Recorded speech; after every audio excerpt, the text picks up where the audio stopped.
Nicodemus shows up 3 times in the Gospel of John. He is a Pharisee and a member of the Sanhedrin, and today's reading is his first appearance. Here he comes to Jesus at nighttime to ask him questions.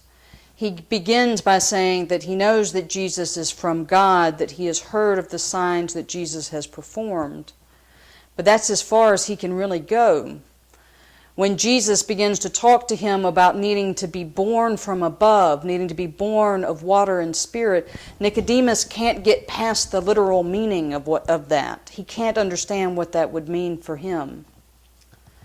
The second time he shows up in the gospel, it's on more familiar territory. He's with the Pharisees, and he challenges their plan to arrest Jesus by reminding them that the law requires that before a man is condemned, he be given a chance to explain himself.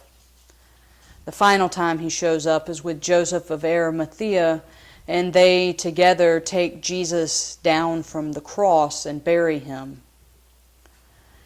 Nicodemus is a man of tradition dealing with a world that is in the midst of change and trying to figure out how he should respond. He can recognize Jesus, but he can't understand how Jesus has changed things.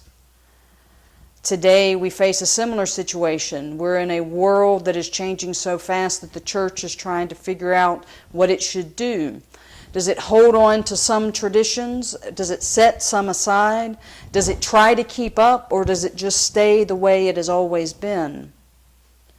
The answer that Jesus gave to Nicodemus that night is the same answer that I think we get today, and that's that the wind blows where it chooses. We may hear it, but we don't know where it comes from, and we don't know where it's going. Nicodemus's response to Jesus was to stay in the dark and on the sidelines. But what will we do?